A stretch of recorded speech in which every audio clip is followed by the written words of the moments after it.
Hola, buenas tardes. En nombre del Centro Documental Carmen Balcés, le damos la más cordial bienvenida a esta charla que tenemos, muy cálida, con dos grandiosos escritores.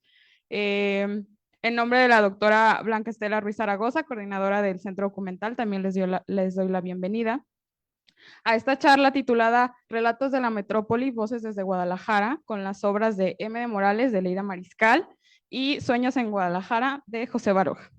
Va a ser una charla muy amena. Tenemos al moderador, al maestro Oscar Rodríguez, y van a estar charlando y comentándonos el proceso creativo que ellos tuvieron para sacar estas dos obras publicadas en Barcelona y que hoy nos comparten y están ya en nuestro acervo. Entonces, bienvenidos y les cedo la palabra, maestro. Gracias y gracias por acompañarnos esta tarde. Bueno, siempre va a ser un gusto estar en la presentación de un libro y cuando se trata de gente que uno aprecia mucho, como me pasa con Leida y con José, pues todavía más gusto, ¿verdad? Eh, Esta iniciativa del libro de José, la voy a conocer más ahora porque conozco el libro, pero su surgimiento, su nacimiento, no tanto como conozco el libro de Leida porque tuve la fortuna de ser su profesor en la carrera en escritura creativa, lo conocí como proyecto y ahora pues ya como una realización.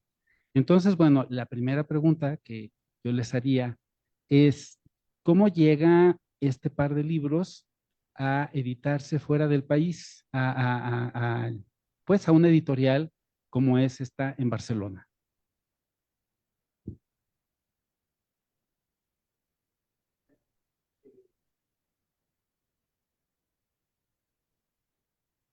Ahí Ahí está. está.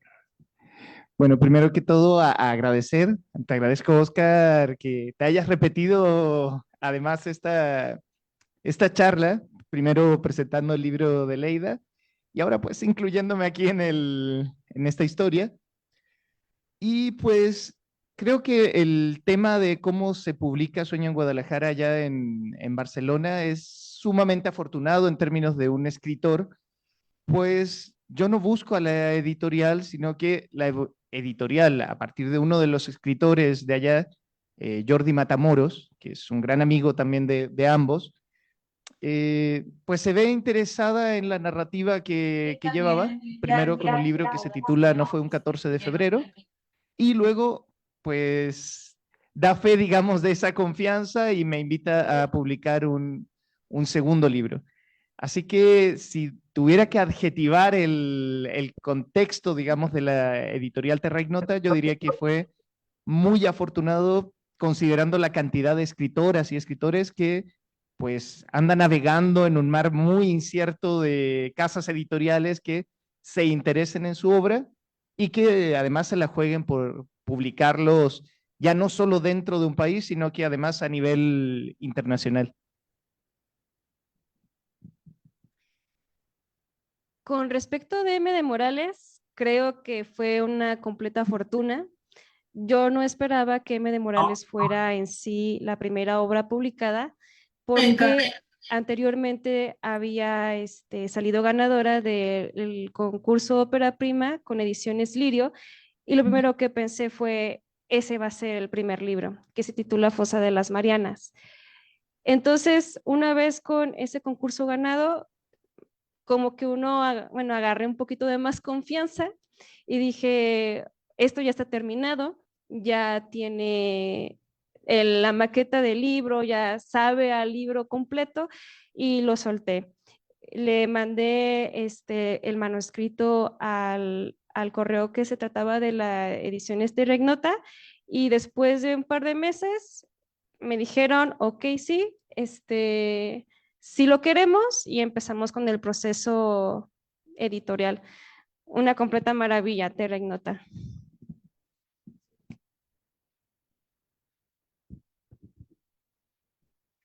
Se me había olvidado, les preparamos una pequeña sorpresa a los autores. Leímos su obra, nos gustó mucho y preparamos una pequeña videosemblanza para también ustedes como público tengan un contexto más general de lo que es la obra y quiénes son ellos. Entonces, los dejamos con el video.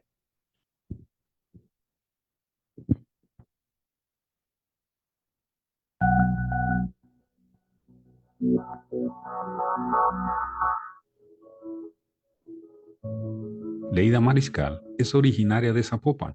Egresó de la licenciatura de Ingeniería Química y de la licenciatura en Escritura Creativa, ambas en la Universidad de Guadalajara. Mariscal es una escritora que ha sabido plasmar escenarios realistas y cotidianamente desgarradores del entorno mexicano, a través de un lenguaje cotidiano y la configuración de personajes presos del abuso físico y psicológico que conviven en un ambiente familiar machista que va más allá de las relaciones fraternales. En sus textos, que han sido recopilados en diferentes antologías y revistas publicadas en México, Chile y Argentina, Leida describe un mundo alejado de la moralidad, dominado por la idiosincrasia social, el lado oscuro de las relaciones familiares y la crueldad que existe en los seres humanos. Es considerada una de las nuevas promesas de las letras mexicanas. José Baroja es un escritor, profesor y editor chileno que reside en Guadalajara desde hace un par de años. Representante del género neofantástico, se ha caracterizado por su lenguaje sencillo y lleno de coloquialismos, pero excelentemente cuidado. Sus textos muestran un buen manejo de la sátira y la ironía. Baroja juega con las bases de una Guadalajara esculpida por los riesgos, las contradicciones y la cotidianeidad de la vida mexicana. Muestra un talento excepcional con el que exhibe la muerte y las crisis sociales como un presagio o el recuerdo humorístico de personajes simples y entrañables. Las obras de estos dos autores son el retrato de una ciudad que los arropa como voces jóvenes con mucho por contar y que, inquietos por la pluma, retratan, a manera de cuentos, una misma sociedad con ganas de mirar hacia el futuro, pero con un pasado a cuestas que les impide comenzar. Hoy recibimos a Leida Mariscal y a José Baroja, dos talentosos escritores, quienes participan en nuestro programa Cómo Escribí. Les damos la más cordial bienvenida a este evento.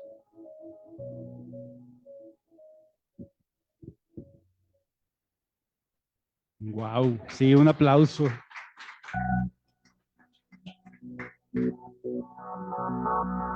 Sí, ¿no? Lo ve uno y dice, oh, oh, ¿hasta dónde llegamos? Sí, no, pues muchas gracias.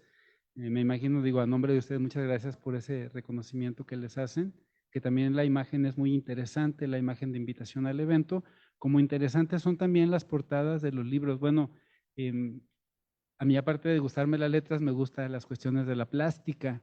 Y como vamos a hablar de todo y podemos ir de un lado a otro, ¿no? En una charla en confianza, podemos hablar de las portadas de los libros que tenemos. En algún momento, no ahorita si quieren, pero para que lo vayan pensando, recordando, porque hay que hablar más de los libros todavía, para los que ya tuvimos la fortuna de leerlos, como es mi caso, de repente yo encuentro guiños entre uno y otro, como que se hacen ojitos, ¿no? Como que los libros dialogaran. Bueno, para el público que no tiene ese conocimiento, Leida y José son esposos desde hace 2 años ya, los que lleva José en Guadalajara. 2 años lleva aquí en Guadalajara, ¿verdad?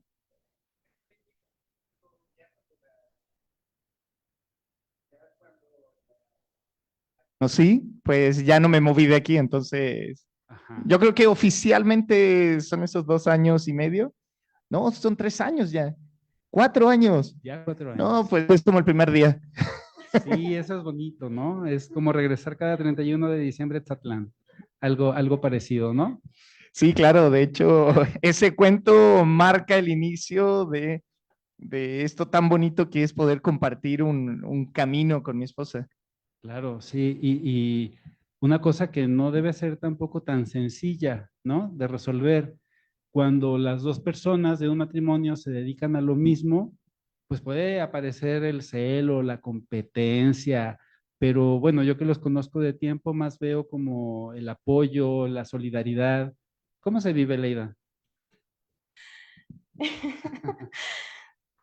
Creo que más allá de la competencia o el estar constantemente en tratar de que las letras sobrevivan a lo cotidiano, creo que es más bien un acompañamiento. Los dos sabemos lo que implica sentarse a escribir, y en este tiempo también hemos comprendido cómo actúa cada uno y cuándo sí podemos acercarnos a hacer un comentario y cuándo definitivamente mejor que termine el cuento.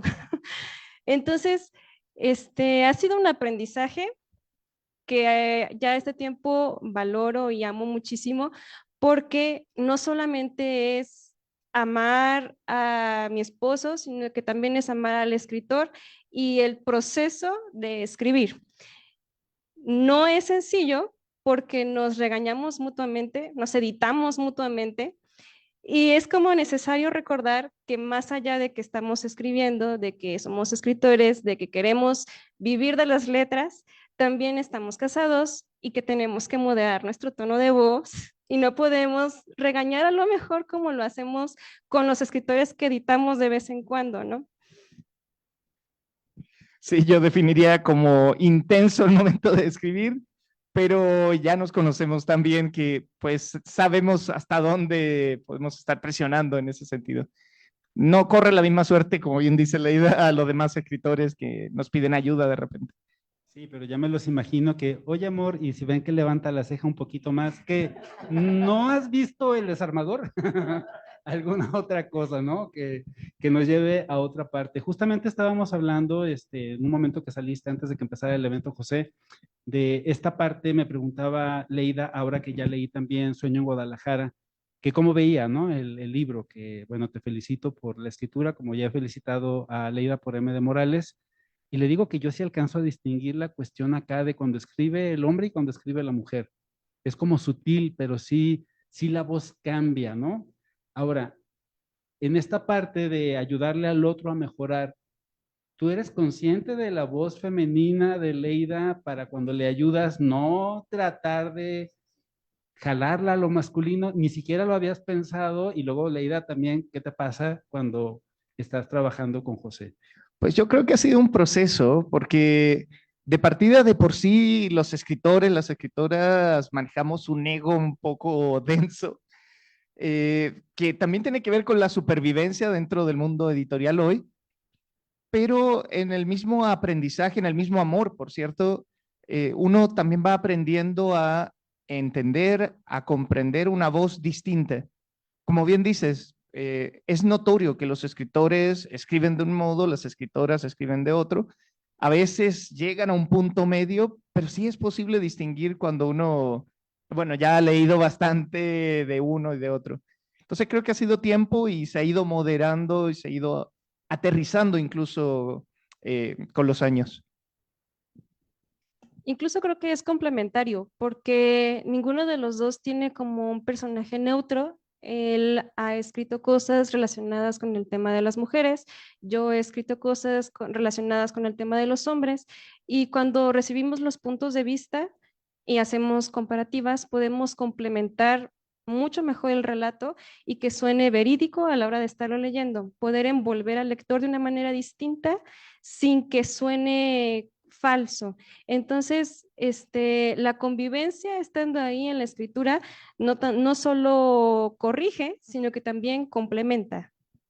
Muy bien, y vamos aterrizando un poco entonces en los libros, y les voy a pedir que nos hablen de los títulos, porque de los títulos, sobre todo para quien no los ha leído, y si el título sugiere algo que podamos encontrar dentro del libro.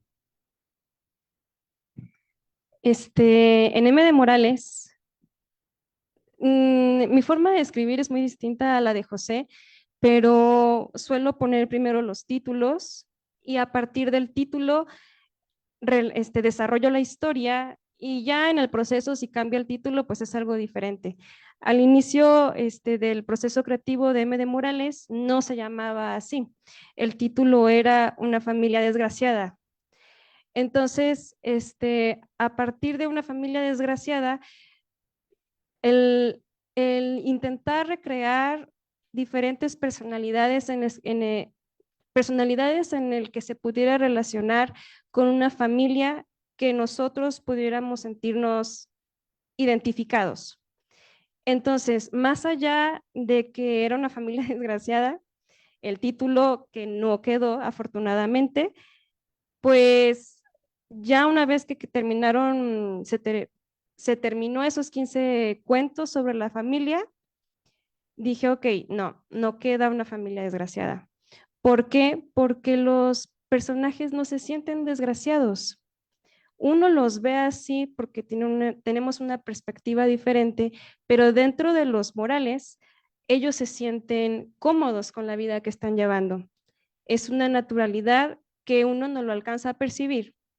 Entonces, leyendo y volviendo a leer y en la corrección de la misma edición del libro antes de mandarse a la editorial, dije, bueno, pues, ¿qué puede quedar mejor?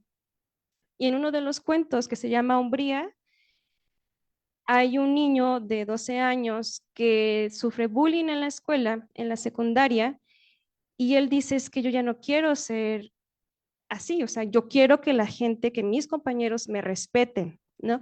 Entonces, el niño de 12 años que se desarrolla en una familia donde la violencia es normalizada, dice, bueno, ¿qué es lo que voy a hacer para poder salir de este problema en el que me encuentro? Y él se da cuenta de que todos sus familiares tienen tatuajes grandes, una Virgen de Guadalupe, el rostro de la mamá, el nombre de los hijos, pero hay algo que siempre predomina, que es Morales. Se tatúan el apellido de su familia como si fuera o sea, yo pertenezco a los Morales. Entonces dije, oh, M de Morales. Y así fue como quedó el título finalmente. Y Morales que tiene algo que ver con moral, con esta parte de que el apellido nos remite a eso, ¿no? Esta parte me parece maravillosa porque el lector siempre, y ahí es cuando uno se da cuenta de que cuando uno escribe, a lo mejor lo que yo quiero transmitir puede que sí llegue y el lector muchas veces complementa lo que uno ni siquiera se imagina. Realmente yo no había pensado en que los Morales tuvieran algo que ver con la moralidad. Fue un apellido que busqué con una inicial y que los Morales son, bueno, me acordé porque al lado de la casa donde vive mi abuelita, vivía la señora Morales y dije, oh, me gusta ese apellido, suena como alguien fuerte, suena a alguien que mandaba, suena a alguien dura, que a lo mejor no fue así, pero desde mi perspectiva, como es un apellido que siempre estuvo al lado de la casa, pues dije, ah, Morales. Pero es bonito saber que cuando alguien lo lee dice, ah, seguramente lo puso por moralidad. Entonces yo no lo había pensado hasta ahorita que me lo menciona, pero puede funcionar también. De aquí en adelante tú di que fue por eso. Sí, de hecho es buen truco, ¿no? De repente leer las críticas, reseñas, y uno se agarra de ahí y ya, quién sabe, ¿no? Bueno, Funciona. sí, claro. Al contrario del proceso de Leida, pues yo suelo pensar los títulos al final de la escritura. No es que improvise ni juega la inspiración absoluta, casi pidiéndole a las musas que lleguen, sino que hay un plan de trabajo sumamente claro, muy estructurado respecto al lugar, respecto al tipo de mensaje, por ejemplo, centrarme en lo cotidiano, centrarme en lo urbano muchas veces. Y cuando pues ya me vi instalado acá en Guadalajara, pues pensé, a propósito de Jorge Luis Borges, que Guadalajara podía convertirse en una especie de Aleph gigantesco, donde básicamente toda la vida de México confluye hacia acá, pero al mismo tiempo donde son temas que tienen que ver con las sociedades actuales, pues pudiera ser entendido en España, por ejemplo. Entonces, probablemente mis primeros libros eran muy localistas, muy criollistas incluso, pero ya en algún momento pues uno trata de dar el salto hacia afuera y trata de llevarlo un poco más amplio. Y pues como decía la presentación, en general soy muy amigo de satirizar situaciones, de ironizar cuestiones que tal vez en el día a día se ven como súper normales.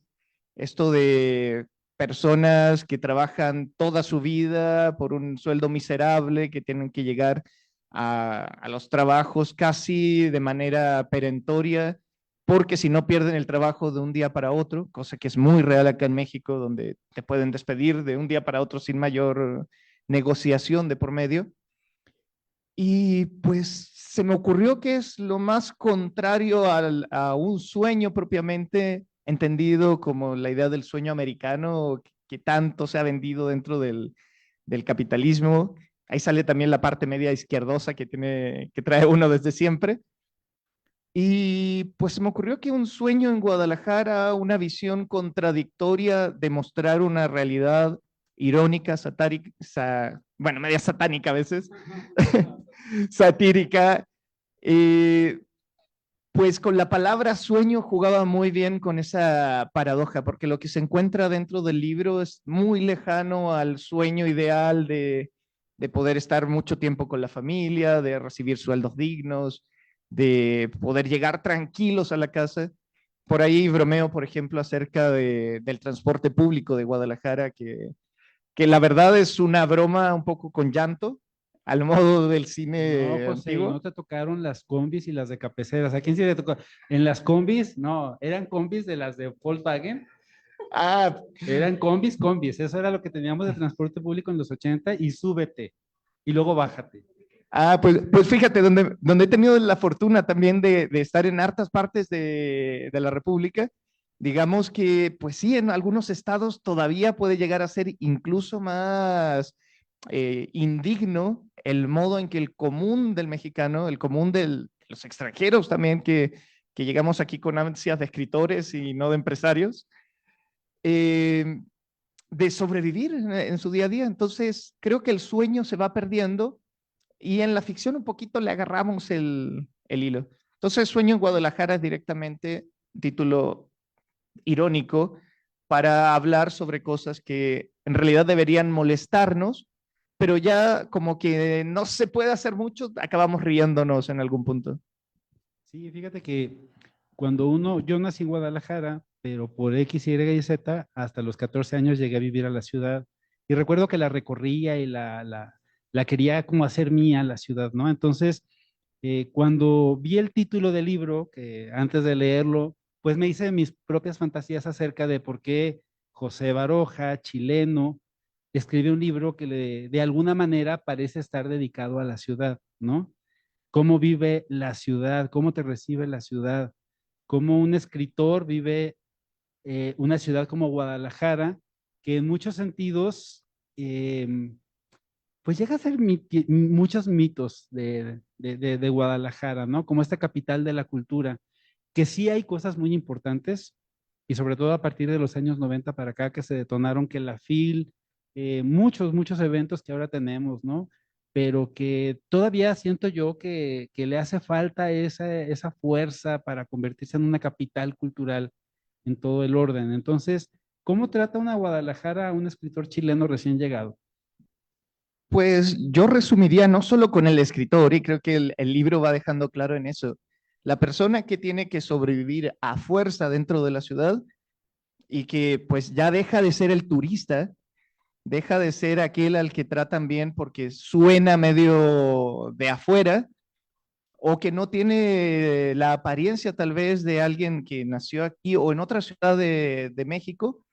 Cuando eso se va diluyendo en el camino, pues uno comienza a vivir la real ciudad para la mayoría de las personas. Probablemente aquella persona que llega acá con un negocio próspero, que llega con un buen dinero, que tal vez solo viene un par de meses a la ciudad, pues tendrá una realidad muy distinta a la de un escritor, un profesor que trata de sobrellevar una vida que a todas luces, aún dentro del contexto latinoamericano, es muy difícil. Entonces, la verdad, es sencillo escribir desde Guadalajara desde la perspectiva de aquel que tiene que andar en camión, que tiene que caminar cuadras para llegar a kilómetros incluso para llegar a sus trabajos, que llega muy cansado después de la jornada y que en muchas ocasiones pues no recibe la retribución que corresponde. Entonces, No es gentil Guadalajara en ese sentido, sí tiene sus espacios culturales, sí tiene algunos eventos, algunos hitos que son relevantes, pero en la práctica, si no tienes los medios, vas conociendo otra cara de esto. Incluso a uno le va cambiando un poquito el acento y ya no es el mismo trato amable, como se trata al turista. Y lo he vivido en carne propia, o sea, desde el primer momento que pisé acá hasta ahora que mi acento ya se ha ido un poquito mexicanizando, pues como que de repente me ven raro y me dicen, tú no eres de acá, pero ya no es como, no sé, las manos abiertas de toma, qué bueno que estás acá. Porque, no sé, yo al leer el libro desde el título, pero luego ya adentrándome en él, sí noté una cierta cuestión de que ya te es entrañable Guadalajara, a pesar de toda de cierta sátira, como mencionaban, de ciertas cosas, pero sí hay un dejo ya de me apropio de esta ciudad, en donde, bueno, no solo porque me casé y está la mujer que amo, ¿no? Que definitivamente debe tener que, o sea, debe ser relevante para eso, pero ya la siento como que sí has apropiado, has sufrido las cosas, pero ya como los que amamos a Guadalajara resignándonos, pues sí, pues, o sea, esto no está cómodo, pero la ciudad es chula, tiene muchos árboles y tiene sus zonas bonitas. Fíjate que qué bonito que lo digas, porque en algún momento uno suena muy crítico, pero la verdad es una crítica que nace de alguien que ya se siente en el lugar y que no, contrario a lo que alguien podría creer, no es odio propiamente contra la ciudad, sino que es el intentar quedarte en esa ciudad, apropiarte de esa ciudad y convertirla precisamente en ese espacio céntrico. Más allá de que pues en el cuento este Etzatlán que está ahí colado, pues el centro del mundo, que es un robo por ahí a mi suegra respecto a esa frasecita, pues está junto a Leida. Tenía que Sí, estar ahí. no, abunda esa opinión, ¿no? Ah, decía, abunda esa opinión que nos estabas compartiendo de uno entre tantos. Ah, es que, este, pues ese libro está dedicado a mí, pero yo le decía antes de que saliera publicado, le decía, ¿qué va, qué va a decir la gente cuando lea el libro y se dé cuenta de que todos los cuentos son como de te detesto Guadalajara, porque estoy aquí, maldito el día que llegué a pisar tu tierra? Todos los cuentos parecen tener como ese reclamo constante. Y decía, oye, no, y está dedicada a la esposa, oye, por tu culpa me quedé aquí en Guadalajara, casi, casi, ¿no? Entonces, ya No, cuando mete Exatlán, digo, bueno, pues ya con bueno, uno y me que también conformo. hay maneras de leerlo, Leida. Se puede decir, mira lo que soy capaz por ti, ¿no? Oye, entre hombres, ¿verdad? Haciéndonos de la balona. Bueno, y ahora retornando un poco entonces a los libros, bueno, quisiera que nos hablaran un poco de Terra Ignota, que sé que están por ahí conectados quizá escuchando esta presentación. ¿Alguien de por allá estará Sí, por ahí aquí conectado? somos. Que les enviemos un saludo, ¿verdad? Por una parte, y por otro, hablarnos un poco. Yo me metí a ver la página de Terra Ignota, justamente cuando Leida me compartió M. de Morales, y veo que es una editorial con bastante trabajo, con bastante producción, y que a lo que entiendo tiene una idea de apoyar el surgimiento de figuras. Bueno, saludos a Manuel Baraja, a Tony Casas, a Jordi Matamoros y mil disculpas si se me escapa algún nombre por ahí. Manuel Baraja es nuestro editor y Jordi y Tony pues son amigos escritores, colegas que viven allá en España, uno en Barcelona y el otro en Galicia. Y bueno, que siempre están muy al pendiente además de lo que nosotros estamos haciendo. Y agradecemos mucho también a Manuel Baraja precisamente porque él es el que, o la cara visible al menos de lo que es Terra Ignota, esta editorial fundada, si no me equivoco, en el 2013, que tenía una idea de publicar sobre todo a autores, autoras noveles, y proponerles, por ejemplo, contratos de edición tradicional, es decir, mandar a comités la lectura de los libros y decidir en ese sentido si el libro era publicable, obviamente en términos de como la línea editorial de ficción, de novela, cuento. Poca poesía tiene eso, hay que decirlo, pero ese fue el origen de Terra Ignota, esas son las motivaciones de esta editorial catalana, y por eso también estamos muy contentos con ellos,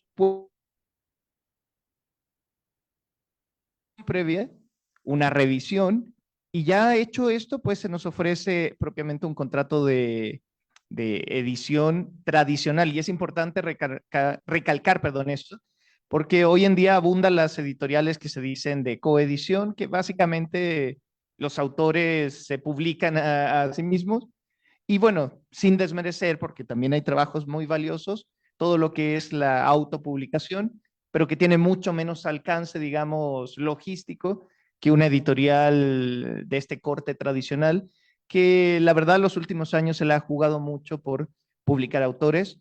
Ha intentado dar el salto acá, por ejemplo, con Leida, conmigo, por ahí creo que hay un par de autores más de acá de México, hay un chileno también metido en esto, pero le ha costado ante todo por temas de informalidad, digamos, que se manejan mucho en Latinoamérica. Creo que Terra Ignota chiquea mucho a sus escritores. Espero que no sea como mal acostumbrarnos porque después uno se da cuenta de que el trato no es igual para todas las editoriales. Entonces, es un trabajo que es muy bien cuidado y que aparte te ofrece un acompañamiento que no he visto en otra editorial. Por ejemplo, el que te manden correos, la idea te vamos a dar una revisión, si estás de acuerdo me dices, si no estás de acuerdo también me dices que se puede modificar, que no se puede modificar. La idea te voy a presentar al ilustrador, él se va a poner en contacto contigo, tú le puedes dar ideas para que la portada quede a tu gusto. Entonces, todo eso hace que no solamente se trate el libro como un producto, que como muy robótico, sino que realmente tratas con personas y que el libro se siente querido, o sea, está hecho con cariño, no solamente está escrito con cariño, sino que también es un buen producto y se trata con el valor que merece el contenido. Entonces, se me hace muy bonita esa semblanza que uno puede tener como autor con la editorial, es hacer un buen equipo y eso se agradece infinitamente. Bueno, y entonces llegó justamente de la mano de tu comentario hablar de las portadas de los libros, ¿no? Entonces, Terra Ignota dice, esta persona va a ilustrar, te pones de acuerdo. ¿Cómo fue el proceso y cómo se llega a estas portadas que tenemos en los libros? En mi caso fue el artista Raúl Bocaché, que creo que es catalán. Sí, es catalán. Creo que es catalán. Él se puso en contacto conmigo y me dijo, ok, Leida, ¿qué es lo que quieres para la portada de tu libro? Y le digo, bueno, quiero que sea una familia que está junta, pero que a pesar de que lo está reunida como lo estamos aquí en México, que es un concepto que en México está muy arraigado, que la familia tiene que estar unida, pero que a veces esa familia ni siquiera se aguanta. Entonces, quiero representar eso, o sea, cómo represento una familia que está junta, pero que a veces está ahí por costumbre, porque la mamá, el papá, la abuela dice, quiero que vengan aquí en mi cumpleaños o quiero que estemos aquí en Navidad, o sea, ese tipo de cosas, ¿no? Entonces me dice, ok, ¿qué es lo que quieres? Al principio la idea, yo le dije, no quiero que tengan rostros, quisiera que fuera, que causara como cierta incomodidad, que la familia no se le vea el rostro, porque aparte no quería que si por alguna causa del destino se llegara a aparecer a alguien de mi familia, de pronto dijeran, ah, de aquí te agarraste. Entonces le dije, por favor, que no se parezca a nadie, quítale las caras. Y luego me dice, oye, no, tengo una mejor idea. ¿Qué te parece si hacemos esto? Y me manda varios bosquejos y quedé fascinada porque a mí no me gusta la portada, pero provoca eso que yo quería que provocara, que es como incomodidad, que la gente no está feliz, no está sonriendo, está cada una mirando para diferentes lados, sabe qué pasará por sus vidas, por ahí hay varios niños, a eso le pedí que hubiera mujeres maternando, porque la mayoría de las historias hablan sobre historias sobre mujeres. Entonces, quería que hubiera mujeres maternando y un hombre por ahí metido, porque igual forman parte del concepto de la familia. Entonces,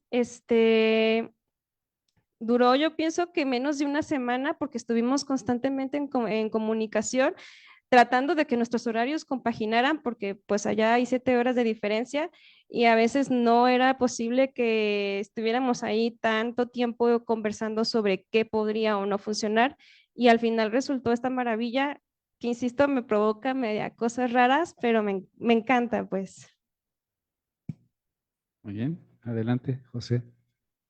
Bueno, a Leida le tocó la fortuna cuando las editoriales van creciendo y en consecuencia, y asumo que también está el gusto que va adquiriendo Manuel Baraja, que había mencionado hace un rato, con ir mejorando sus obras, le tocó ya un artista, digamos, consolidado allá en Cataluña para el desarrollo de su portada. En mi caso, la portada ya se le mandaba a hacer a una empresa que se encarga precisamente de eso, lo cual no quita que también hubo un proceso de conversación. Y la verdad, a mí me gusta cómo quedó esto, porque yo fui muy críptico, dándomelas casi de poeta para describir cómo quería la bendita portada. Y les decía, pues mira, un cuentista, perdón, permiso, en una antología de cuentos, pues hay variados personajes, hay mucha gente distinta, entonces la portada tiene que tener mucha gente distinta. Pero yo quiero que Guadalajara sea el centro de este mundo, entonces tiene que haber algo de Guadalajara. Y luego me ponía complicado y exquisito.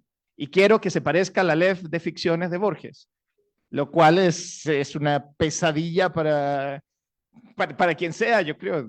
Cada uno tendrá su idea de una LED. Y de repente, después de mucho tira y afloja, pues me mandan una portada donde aparecen sombras, lo cual me pareció muy buena idea, porque así como la ausencia de rostros genera esa idea de que podría ser cualquiera, o el disgusto también de rostros deformes, creo que las siluetas pues establecen que en efecto podría ser cualquiera en cualquier época y responde además a la complejidad de una sociedad como una capital de un estado como es Guadalajara. Y luego pues la catedral, qué más emblemático que la catedral de fondo, siendo la catedral como este punto de reunión dentro del mismo punto de reunión que establecía dentro de México. Y claro, en el libro transitan esencialmente godines, esa palabra que me gusta y detesto al mismo tiempo, políticos que no sufren las consecuencias, digamos, por la ciudad, sino que muchas veces es por mano propia y por accidentes, no porque haya justicia, no porque haya castigo de parte de la sociedad misma. Unas mujeres también pasando muy malos ratos dentro de la ciudad, niños y perros de repente como mostrando un poquito de esperanza dentro de esto y algún que otro cuento de amor que me salva de lo que decía mi esposa, de que todo era horrible dentro del libro y que se lo dedicaba a ella más encima. Ahora que José estaba comentando esto de la portada, pedí esto y lo otro, los que tenemos más de 50 años nos vamos a acordar y le decía, la respuesta podría ser no computable de Will Robinson. ¿No se acuerdan de esa serie que le pedía algo al robot? Era un robot, creo que se llamaba Perdidos en el Espacio, y cuando le preguntaban algo que pues no tenía así como no computable, no te puedo dar gusto, ¿verdad? Y sin embargo, se logró esa portada. Sí, Y de hecho, mi conocimiento ñoño me lleva a decir, sí, conozco esa sí serie. conozco la serie, ¿verdad? Y bueno, y la otra cosa que me llevó a pensar es en nuestra catedral, esa que dicen sus cucuruchos al revés, sus alcatraces volteados, con sus ojitos de mago, que no es de las catedrales más bonitas de México, pero sí es muy representativa. Sí, y de hecho dentro del libro hay por ahí una, me voy a parafrasear a mí mismo porque no recuerdo cuál es la frase exacta, que menciona que qué peligroso es tener una ciudad que tiene más catedrales, más iglesias que bibliotecas, por ejemplo. Ahí. Bueno, pero tiene unas grandotas como esta, ¿verdad? Bueno, apenas, ¿no? Sí, bueno, y regresando otra vez a los libros un poquito, pero al proceso de la creación. ¿Cuánto tiempo le dedicamos a escribir, Leida? ¿Cuánto tiempo te tomó escribir M. Morales? ¿Cómo escribes? ¿Cómo es el proceso de la ley de escritora? ¿Qué tanto decía Picasso que el 90 y el 10, ¿no? De la inspiración y la transpiración. ¿Qué tanto se inspira, qué tanto transpira Leida? Y bueno, luego, después de Leida, escucharemos qué pasa con José. Mm. M. de Morales empezó a escribirse a partir del 2019. Nació como un proyecto de escuela y a lo largo de los semestres fue tomando forma hasta que en el 2023 dije, ok, esto ya está terminado. Con respecto al proceso creativo, creo que desde que estaba a principios, mediados, finales de secundaria, decidí conscientemente que no podía vivir sin escribir. Y a lo mejor suena muy exagerado, pero de alguna u otra manera, las letras y la literatura siempre hicieron de refugio en mi vida, ¿no? Entonces, muy al inicio de todo este proceso de querer sí ser escritora, no de abandonar, pero sí dejar a un lado todo lo de ingeniería química, que también me apasionaba mucho. Cuando yo decidí dedicarme 100% a las letras y al arte en general, el proceso creativo cambió.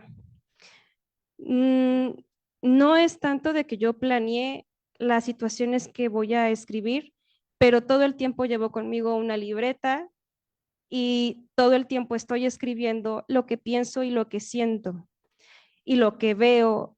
Entonces, creo que el proceso de escritura nace desde que estoy en el camión y pasa una persona, una madre de familia que tiene 15 años y tiene un pequeño bebé en brazos y se va quedando dormida en el camión.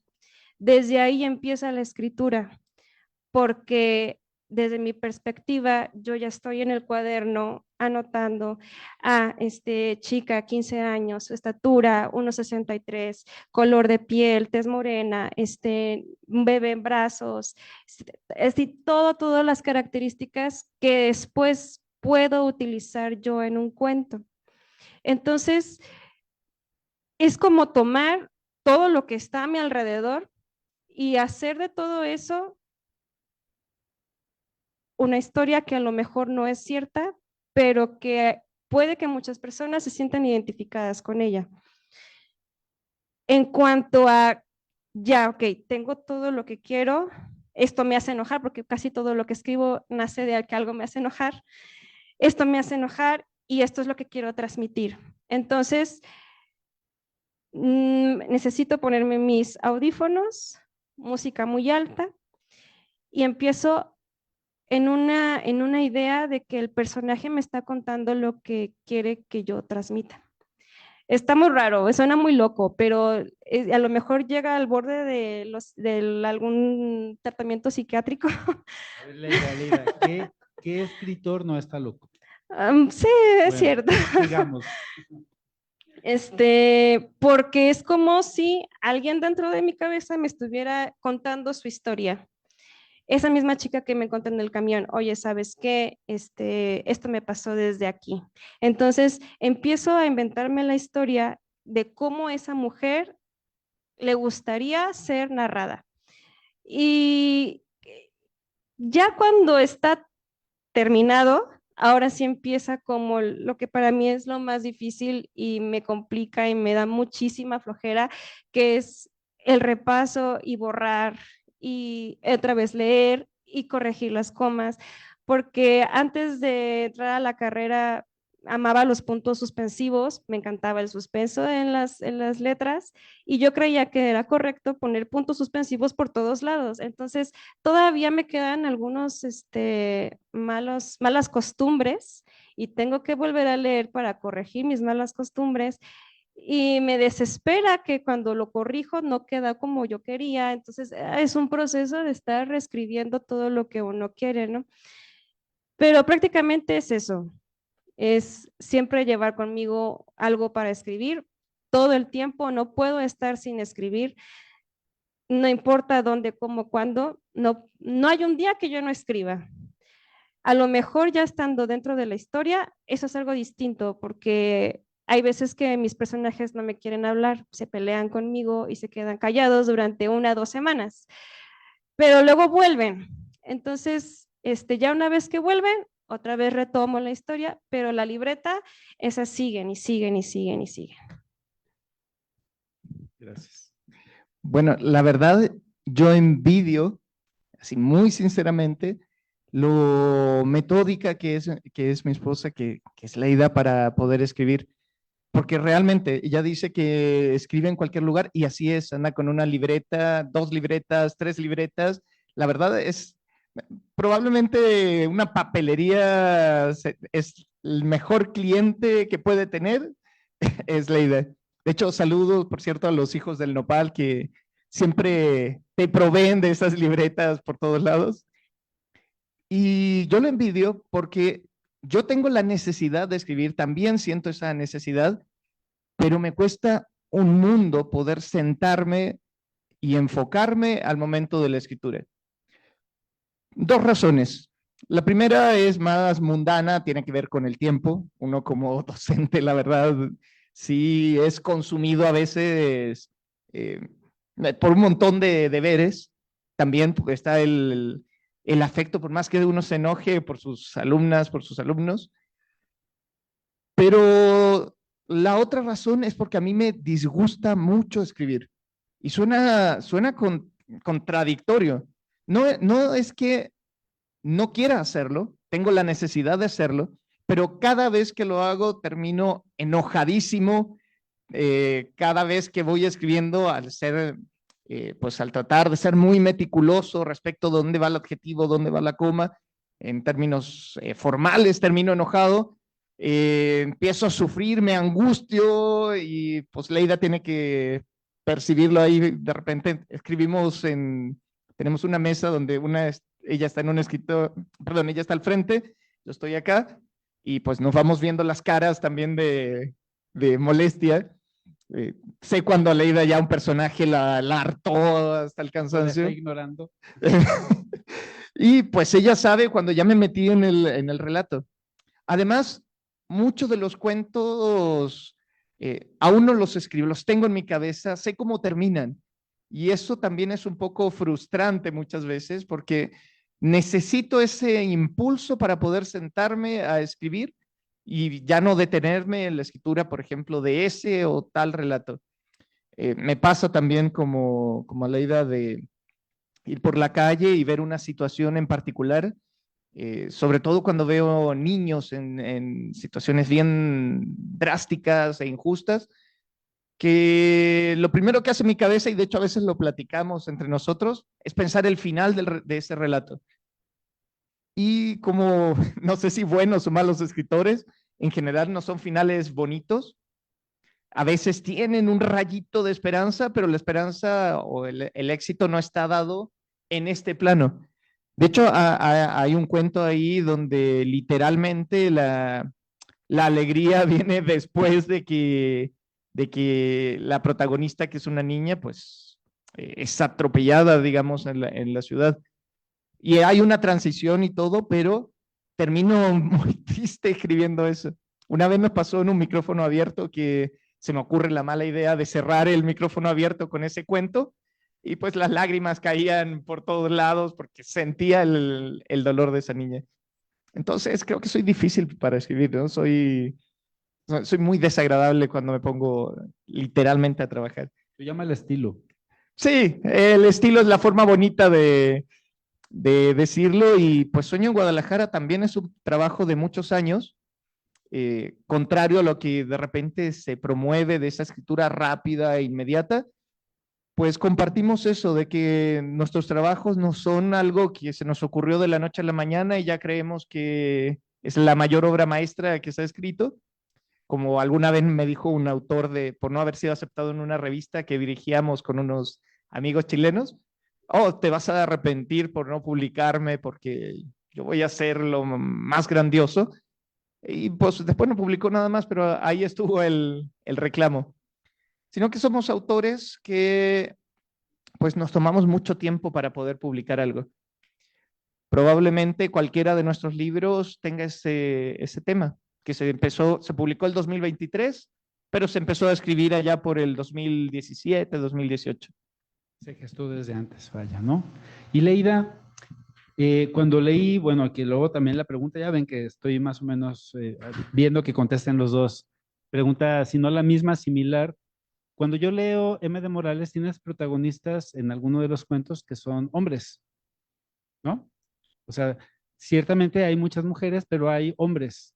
En el caso de José, tienes protagonistas mujeres, como esta que está encerrada en ese lugar oscuro donde huele a sangre, ¿verdad? Entonces, ¿cómo escribo desde la visión del hombre y cómo escribo desde la visión de la mujer? ¿Lo pienso o nada más fluyo o trato de sentir como mujer, pensar como hombre o mujer? ¿Cómo hace un escritor ese proceso? Acá para los profanos. Creo que más allá de intentar ponerme en los pies de lo que podría ser un niño o un hombre, es más bien la situación que quiero escribir, ¿no? Que ahorita se me vienen a la mente tres cuentos. El de Hombría, que es el protagonista, es un niño de 12 años. Ay, se me olvidaron los títulos. Otro personaje que se llama Ricardo, que es un hombre de 50 años que está enfermo. Y el cierre, que es un hombre de 45, que es una persona alcohólica. Entonces, más allá de tratar de narrar como niño o como hombre, es explorar la situación que quiero escribir. Cada personaje tiene una identidad. Entonces, ¿cuál es la identidad que tiene esta historia? Obviamente se toman ciertas características de cómo reaccionaría una persona y ahí es inevitable tomar los ejemplos de varones que uno conoce. En este caso, pues la familia, que es como la información más cercana, pero también las experiencias que le cuentan a uno o que uno va escuchando inevitablemente están en las historias. Pero definitivamente no es en ningún momento que sea una intención yo desde la perspectiva de un hombre. Creo que al final de cuentas se nota que la escritura está desde otra perspectiva, porque no se puede negar la situación, no se puede ignorar que el libro está escrito por una escritora. Entonces, es obvio que no va a ser igual que si lo escribiera José, por ejemplo, porque los dos tendremos diferentes puntos de vista para la misma situación. A lo mejor lo que para mí, en una experiencia de bullying, que el niño de 12 años, para mí lo importante era ver cómo iba a sobrevivir esa experiencia, y lo que él dice es, yo me voy a tatuar algo que para mí sea personal. Yo no quiero tatuarme lo que mis familiares se tatúan, entonces me voy a tatuar algo que para mí signifique fortaleza. Y les diría cómo termina, pero mejor lo leen en sus casas. Pero eso pasa con todos los personajes. Por ejemplo, con la persona que está enferma, que es un hombre de mayor de 50 años, lo que yo quería contar era esta parte sensible de un hombre que no llora en frente de las personas, de un hombre que necesita de alguna manera tomar de su alrededor una parte sensible y la encuentra en su esposa, y que en sus momentos de muerte o de ya de últimos días se permite conversar con un padre que ya está muerto y decir, ok, hiciste lo mejor que pudiste, ¿no? Que a lo mejor otra persona se enfocaría en las cuestiones médicas. Yo me quise enfocar en la parte sensible de este hombre mayor de 50 años. Entonces, volviendo a la pregunta original, creo que ya me devarié demasiado, es más como enfocarse en la experiencia más que en el género del personaje. Experiencia humana, ¿verdad? Sí, de hecho, bueno, con esa última palabra me robó la idea que venía pensando, que finalmente los escritores, las escritoras, somos recolectores de experiencias, experiencias que pueden ser en el diario vivir, la gente que nos conoce tema, porque si nos cuentan algo, pues es muy probable que en algún punto salga, aparezca dentro de un relato, cosas que hemos vivido también, pero suma mucho las lecturas que uno ha ido sumando también en toda su vida. De hecho, no es un absurdo, no es de perogrullo afirmar que un buen escritor, una buena escritora, es primero una buena lectora y un buen lector, entendido que va recogiendo todo lo que puede encontrar para leer. Siempre me bromeo con mis alumnos que incluso cuando uno no tiene nada a mano, leer la etiqueta que aparece detrás del desodorante ambiental o de lo que encuentra a mano, porque uno nunca sabe cuando escribe de dónde va a sacar alguna información que va a agregar ahí en esa obra.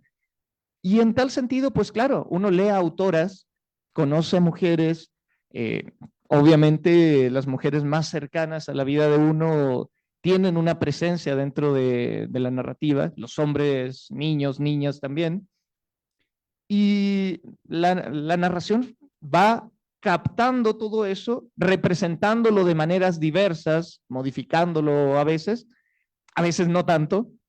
De hecho, recuerdo una presentación de un libro en que puse un caso de un amigo al que su novio lo había engañado y me contó con detalle cómo reaccionó. Tuve la maldad de invitarlo a la presentación del libro, leí ese cuento y era el único que estaba ahí como tomate en medio de la presentación. Y pues ahí me dijo, oye, por lo menos me hubieras avisado, ¿no? Fue la primera vez, ya lo disimulo un poquito más la historia. Pero finalmente es eso, recolectar y llevarlo a esta voz, donde lo central, por cierto, tal como decía Leida, más que el tratar de parecer una mujer, una niña como personaje, es centrarse en el conflicto y cómo un ser humano reaccionaría frente a ese conflicto. Después de todo, la narrativa es eso, ¿no? Inicio, conflicto y un desenlace que ya cada autor verá cómo lo desarrolla. Poe decía que hay que pensar primero el final. Yo soy un seguidor de Poe, por lo tanto yo suelo pensar el final primero, pero habrá quien tenga otra metodología, digamos, para escribir. Sí, claro. Y bueno, quienes no han leído el libro de Leida, les comentamos que son cuentos independientes que se pueden leer por separado, pero que pueden también abonar y entre todos hacer una historia.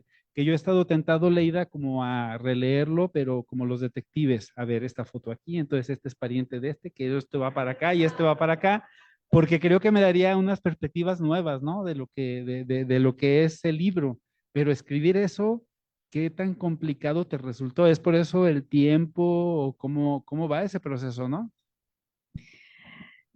Creo que la idea de que los cuentos se relacionaran unos con otros fue porque yo no me concebía como una escritora de cuentos.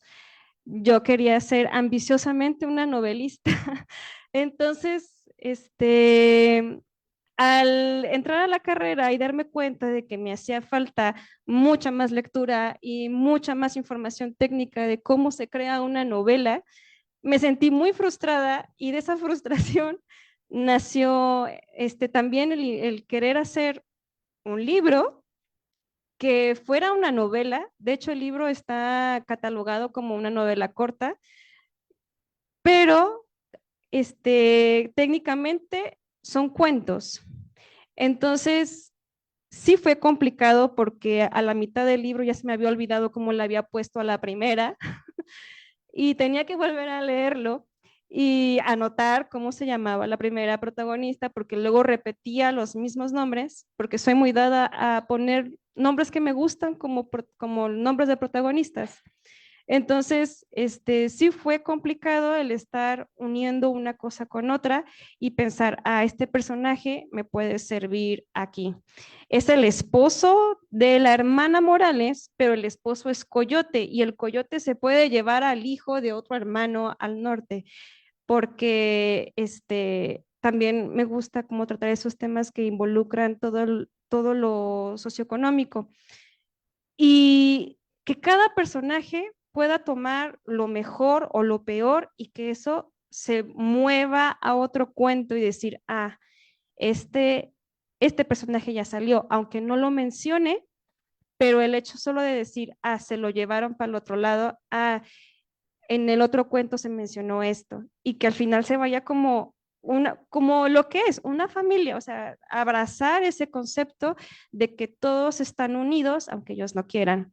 De hecho, hace poquito, Leslie Figueroa hizo una reseña sobre el libro, donde decía que lo único que no le gustó fue el final, porque la obligaba a tener que regresar a ver los personajes y eso le daba un poco de flojera, ¿no? Pero el intento de esto fue que se manejara como una novela. Bueno, y momento, estás joven, o sea, Leida, por favor. Es que yo quería ser novelista, bueno, o sea, momento. La culpa de eso lo tienen los concursos que se dicen que son para promesas jóvenes y se acaban a los 35. Y yo digo, por Dios, tengo el tiempo contado. Y me siento así como necesito sacar antes de mis 35 unos 10 libros más. Entonces ahí está el reto. Tú no te dejas presionar, tú escribe. Bien, creo que la pregunta que te hice no era, no le hice doble, ¿no? Bueno.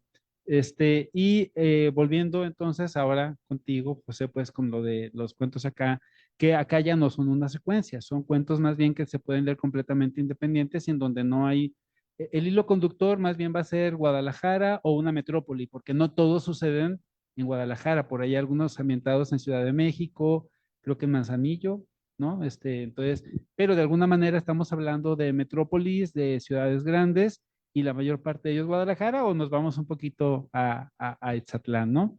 Pero en este sentido, cuando estamos hablando de tus cuentos y de los de Leida, lo que yo sí noto y que tú decías es esta parte izquierdosa, ¿verdad?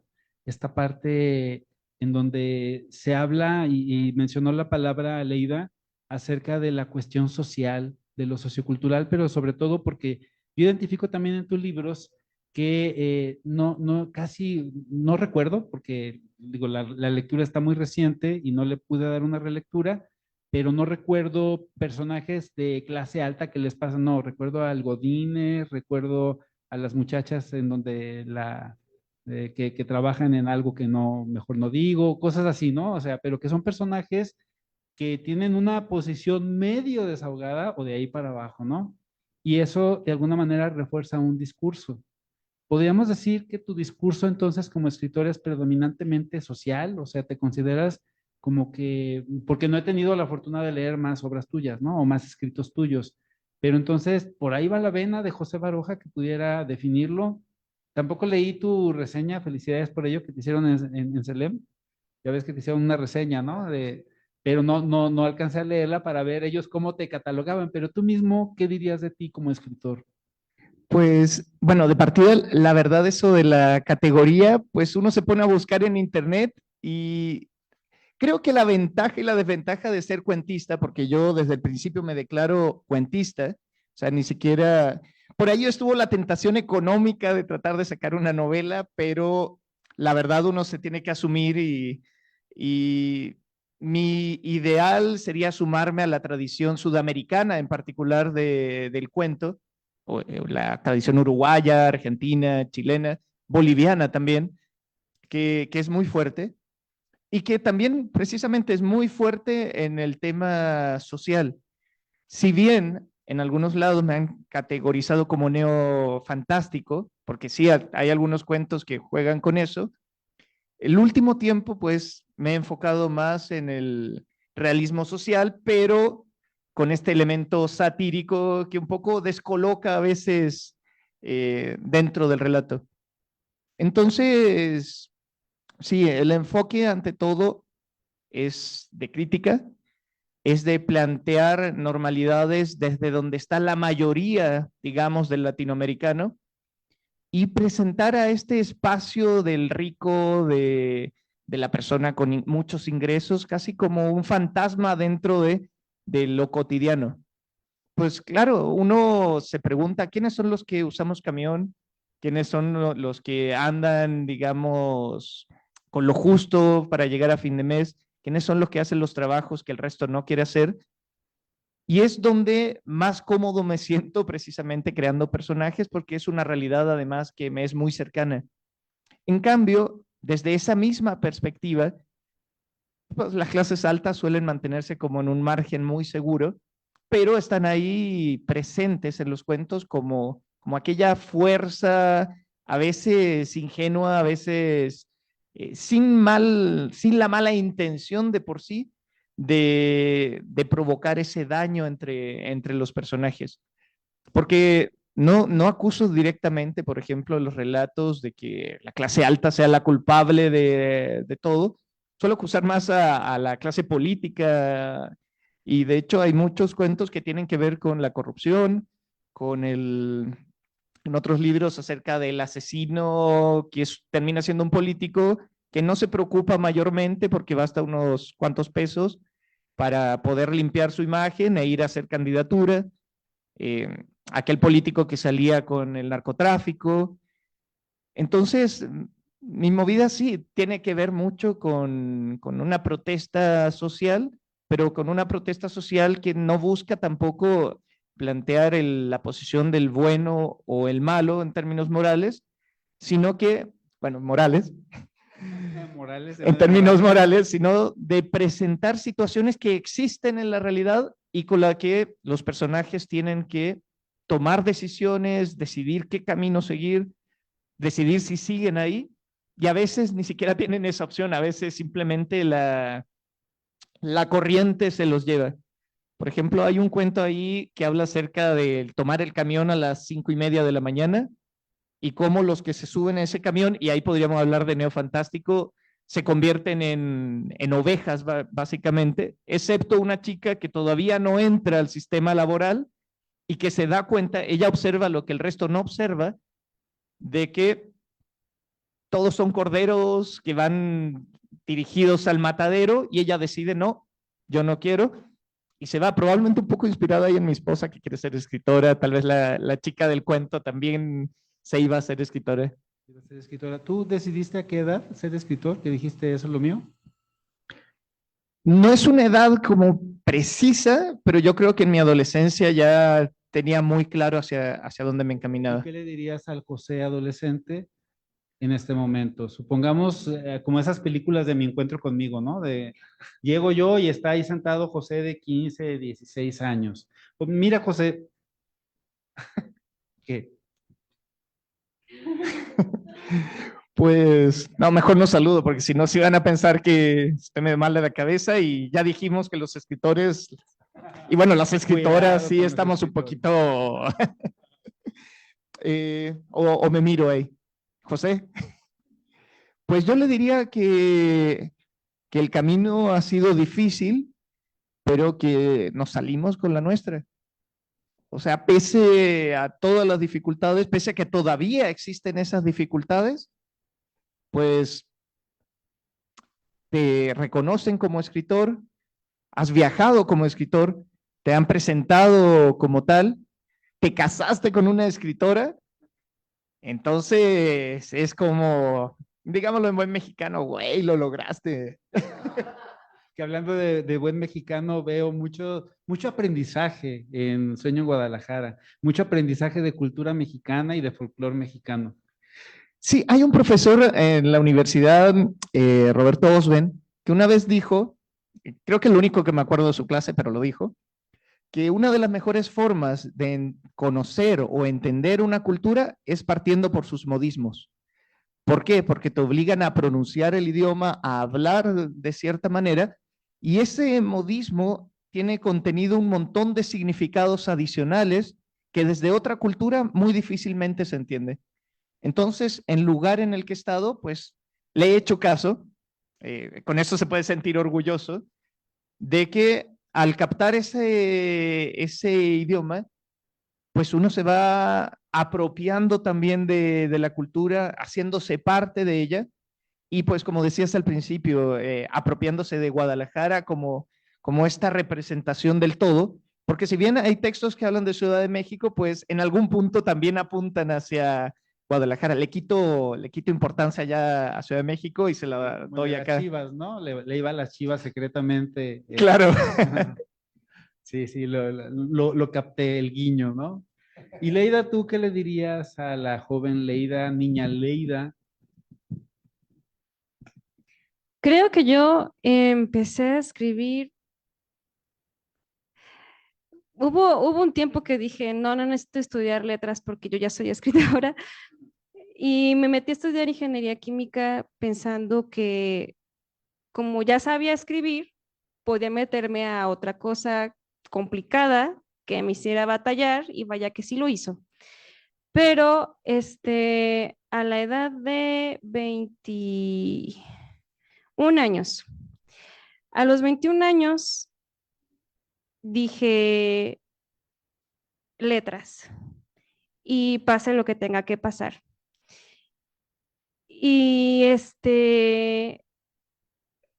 fueron, aparte de toda la revolución de las dudas que existen a la hora de tomar una decisión así, porque es dejar 7 años de carrera y de martirio, y saber que esos 7 años puede que hayas aprendido muchísimo, que el crecimiento personal y de conocimientos fue grandioso, pero eso puede que quede ahí, estancado, y que la familia misma te pregunte cosas como, y es que ¿para qué perdías el tiempo? ¿No?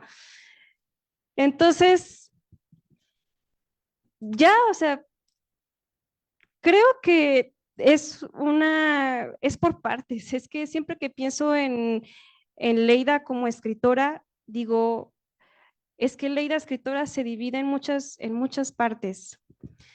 Hay una Leida niña que contaba cuentos a sus hermanos, hay una Leida adolescente que escribía todos los días en un diario, hay una Leida joven que pensó que iba a llegar al éxito a los 19 con novelas. Hay una Leida ya adulta que dice, ok, esto sí es lo que quiero hacer. Hay diferentes cosas que me gustaría decirle a cada una de esas Leidas, ¿no? Pero hay una cosa que es constante, y es que aprecio mucho la valentía que se requirió en cada una de esas facetas para poder escribir, porque más allá de necesidad o en necesidad emocional, más allá de cualquier cosa que me haya orillado a la escritura, creo que el hecho de que ya exista un producto lo veo valiente. Y mm, no es fácil para mí decirlo, pero ahora, a mis casi 30 años, me siento valiente.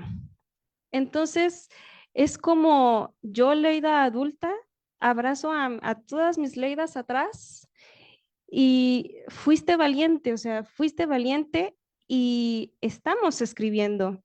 De hecho, ahorita prácticamente vivo del arte. Me dedico a dar clases de danza, me dedico a dar clases de dibujo y pintura, a clases de canto. Entonces, algo que yo veía como un sueño, de los que me burlaba cuando estaba estudiando ingeniería, ahora digo, estoy viviendo el sueño.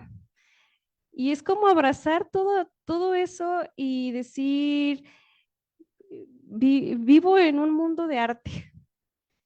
Entonces eso es bonito, abrazo al arte. Y mi esposo es artista, entonces es pues artista, ¿no? todo arte. Claro, y esta parte de mostrarle al mundo que se puede, y en una Guadalajara, ¿no? En una Guadalajara en donde se sueña también arte. Muy bien, va a haber preguntas para el público, ¿verdad? Entonces, nada más, así ya de despedida, algo que quieran agregar acerca de su libro, de alguna recomendación. Pues yo creo que la recomendación que ya cuando uno lleva tiempo en esto es compren el libro. De hecho, la verdad, todo lo que tiene que ver con el oficio de escritor a veces se ve como un poco etéreo, se ve como mágico, se ve como maravilloso. Y sí, lo tiene todo eso. Pero también es cierto que los escritores, las escritoras en algún momento volvemos a tierra, volvemos a tener hambre, volvemos a pagar rentas y demás. Y pues entre más nos lean, más motivan precisamente a confirmar lo que preguntaba Oscar, lo que comentaba Leida, de validar esa decisión tan compleja en el hoy en día de dedicarse al arte por completo o intentar dar la pelea en un espacio que muchas veces no es amigable en ese sentido. Entonces, pues ahí está la invitación también a que nos lean. Podrán gustarle o no gustarles, eso ya es muy de opinión personal. Siempre va a haber alguien que pues se sienta atraído, digamos, por la literatura de uno u otro o de ambos. Y probablemente corremos con ventaja frente a los novelistas. El novelista, si la novela completa no te gusta, pues ya murió el libro. Pero los cuentistas, donde solemos meter muchos cuentos y a veces muy variados, pues hay que tener muy mala suerte para que alguno de ellos no capte la atención ahí de la lectora o el lector. Bueno, más que alguna recomendación, quiero agradecer, maestro Oscar, muchas gracias por tomarse el tiempo y por estar aquí en esta conversación. Lo apreciamos y lo queremos un montón. Y también agradecer la presencia de cada uno de ustedes. Valoro mucho su tiempo y espero que se den la oportunidad de poder leernos al Centro Documental Carmen Barcels. Y a Salma, muchas gracias por toda la intervención. Y pues, compren el libro. Muy bien, muchas gracias. Muchas gracias.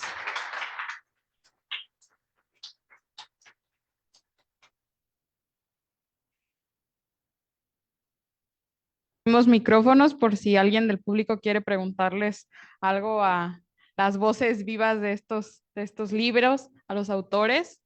¿Alguien? ¿Tienen en puerta o algún otro proyecto? ¿Tienen en puerta algún otro proyecto para pronto?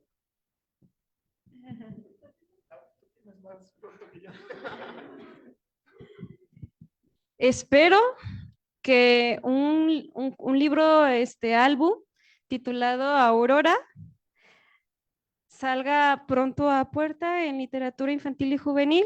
Yo espero que en septiembre digan que sí, si no, a seguir tocando puertas porque ya es un proyecto terminado. Y en este momento está el proceso de una novela que también espero que quede pronto en alguna casa editorial. Todavía no sé cómo se llama, pero ahí está la novela, que espero sea la primera novela. Y bueno, las noticias más prontas son las de Leida. Yo te traigo la ambición de hacer una especie de trilogía con Guadalajara.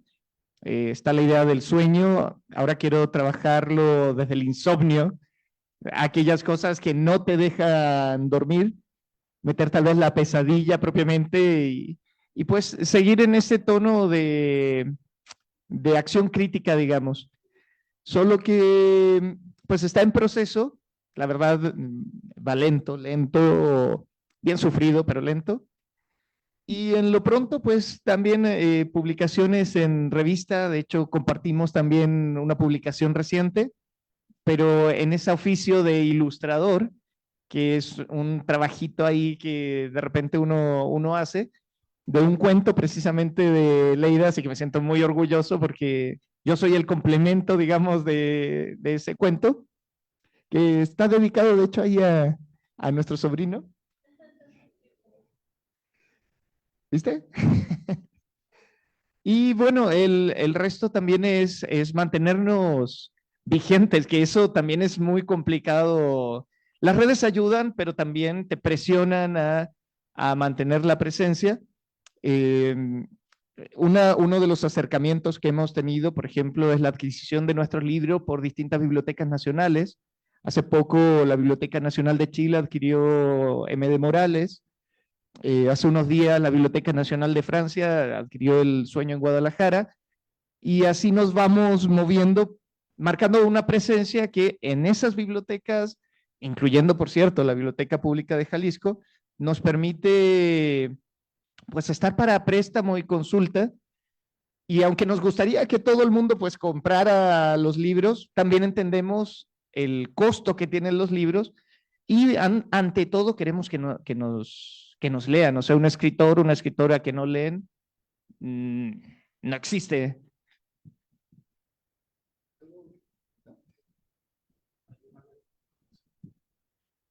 ¿Alguna otra persona?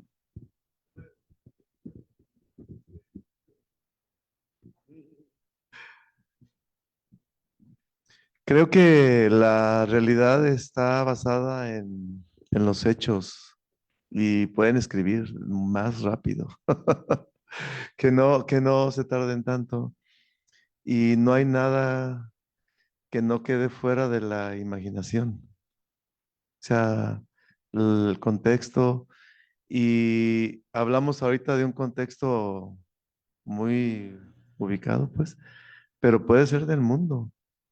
O sea, en ese sentido, y que son situaciones, por ejemplo, Leida, que habla de la familia, que pues puede hablar de todas las familias también, ¿verdad? Y que pueda ser una, yo la respeto y creo que la admiro también como mi hija, que es. Y además, creo que va para grande, igual que Mauricio, pues que ya tiene más camino en esto y que les deseo todo el éxito.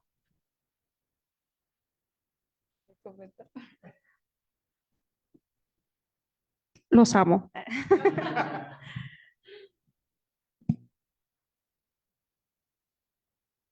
Los amo también.